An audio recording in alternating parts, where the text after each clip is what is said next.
Disturbing survival myths that would definitely get you killed. Let's get right into it. Number 8, if it's safe for animals to eat, it's safe for you.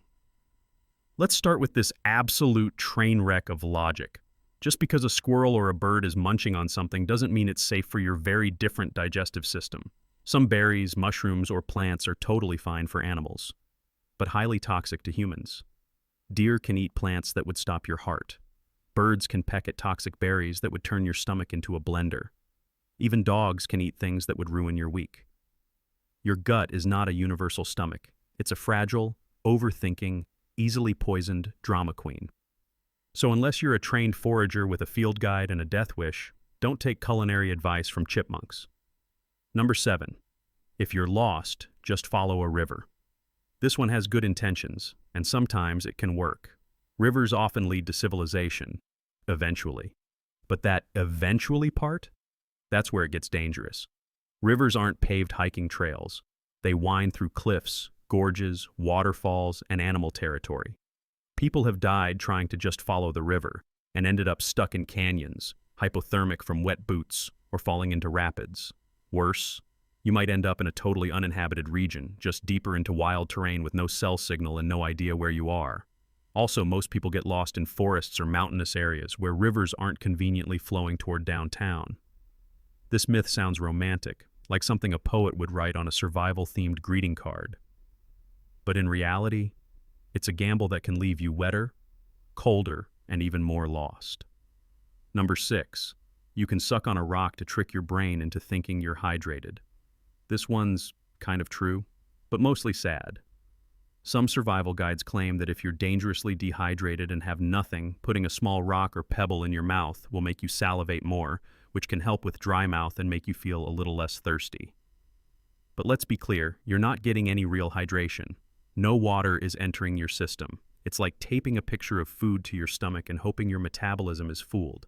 Worse, if the rock isn't clean, and let's be honest, you're desperate, not selective, you could introduce bacteria, parasites, or even microcuts in your dry mouth tissue. Great job.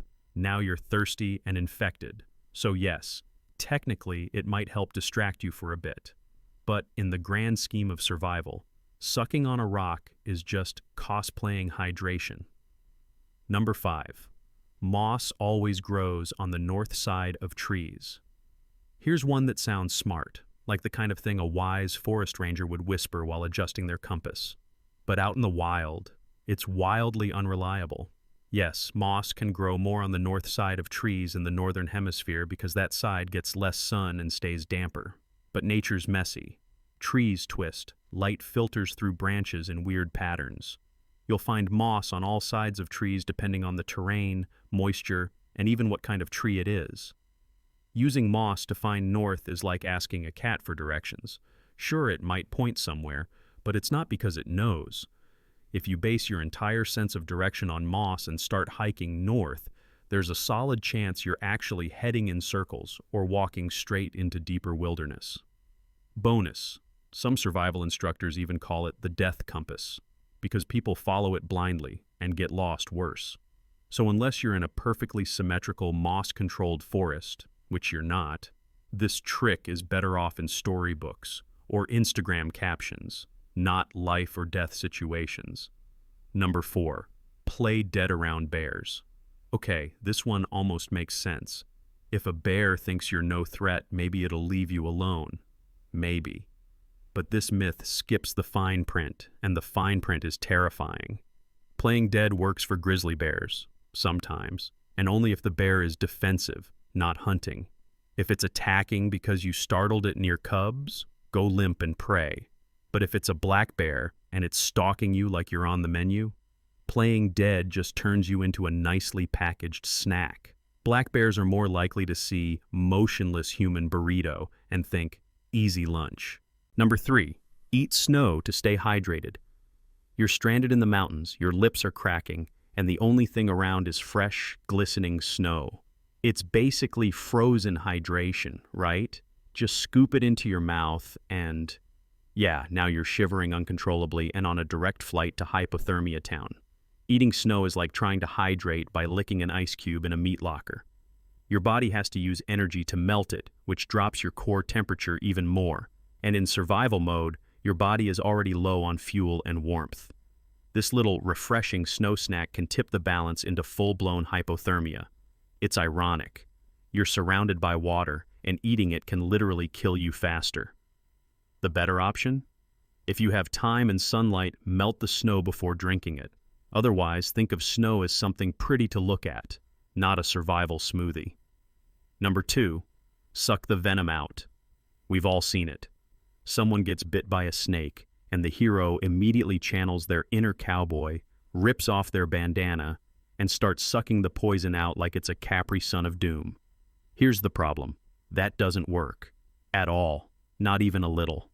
Venom spreads fast, like Olympic sprinter fast.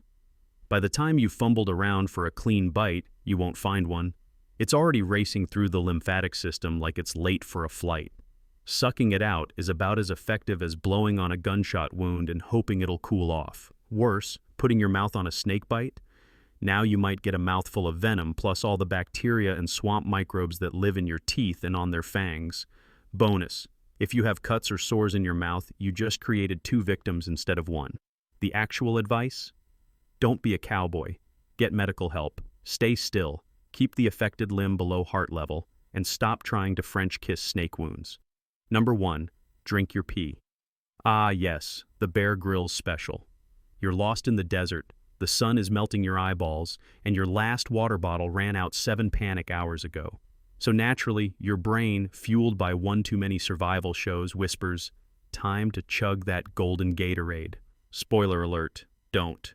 Sure, urine starts out as sterile, but the second it leaves your body, it turns into a warm bacterial party bus. It's packed with salt, waste, and all the things your kidneys were desperately trying to get rid of. Drinking it is basically telling your kidneys, hey, I know you just worked really hard to expel this toxic sludge, but let's give it another round. This genius move not only dehydrates you faster, yes, faster, but it also taxes your already stressed organs. If you're in a survival situation and dehydration is your main villain, congratulations. You just handed it a sword and asked it to aim for the kidneys. Also, the people who survive by drinking their pee usually had access to some water or only did it once for dramatic effect. It's not a strategy. It's a last gasp of desperation with a side of delusion. Basically, unless you want your final words to be, tastes earthy, maybe keep the pee in the out direction. So, most of these myths spread because they sound like good ideas, or worked once for someone in a movie. But survival isn't about vibes or folklore. It's about understanding how your body, brain, and environment actually work under extreme stress.